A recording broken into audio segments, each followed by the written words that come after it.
पूज्य गुरुदेव की।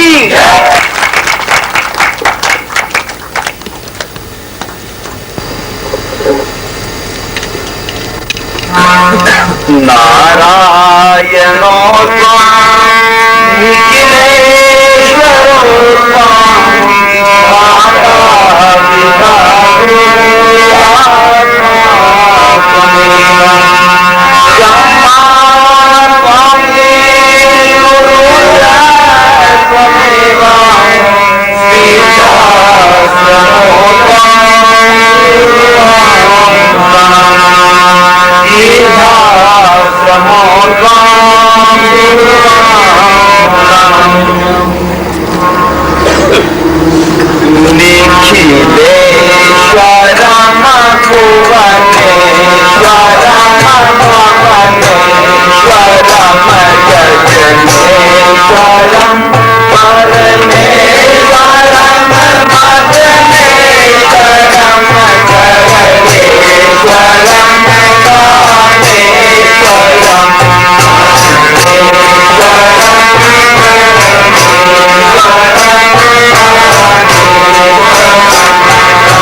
ने माता जी की जय।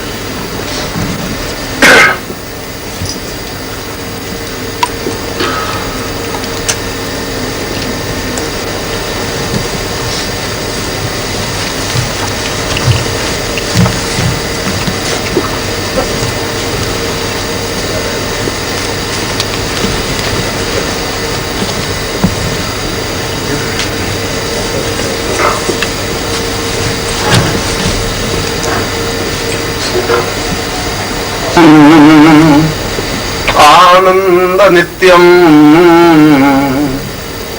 माधुर्य रूपम परम वदेहम ज्ञानम वदांत वदितम सहितम सदैवम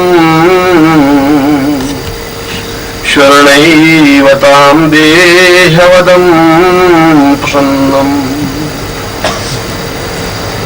यह श्लोक में ब्रह्म पुराण से उद्धृत करके आपके सामने स्पष्ट कर रहा हूं और यह श्लोक उच्चारण करने का मेरा एक खास मकसद है, एक खास मतलब है। और यह मतलब और तात्पर्य यह है कि मैंने इस श्लोक का चयन ब्रह्मोपनिषद से किया है। ब्रह्मोपनिषद का तात्पर्य है जो ब्रह्मा ने अपने मुंह से उच्चरित किए, और हमारे तीन प्रधान देवताओं में सबसे पहले ब्रह्मा का नाम उच्चरित होता है, जिनके चार मुंह हैं और चारों मुंह से चारों वेदों की रचना हुई है।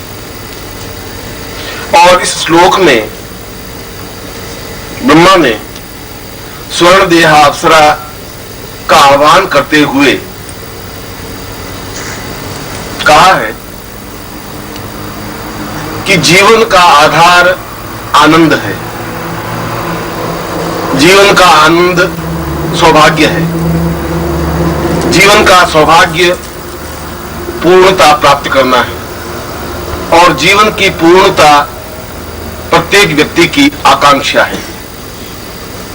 और यह पूर्णता, यह सौभाग्य, यह जीवन का चिंतन और यह जीवन का आनंद केवल अप्सरा साधना के माध्यम से ही संभव है। और इसीलिए ब्रह्मा इस उपनिषद के श्लोक के माध्यम से कह रहे हैं कि मैं जीवन की पूर्णता और जीवन के आनंद प्राप्ति के लिए स्वर्ण देह अप्सरा को सिद्ध कर रहा हूं, उसका आह्वान कर रहा हूं, जिससे कि मेरे जीवन में पूर्णता प्राप्त हो। और मकसद मेरा यह था इस श्लोक को उद्धृत करने का कि अप्सरा शब्द से जो आपके मन में भ्रांत धारणाएं हैं, यदि हैं, तो वे धारणाएं मिट जानी चाहिए।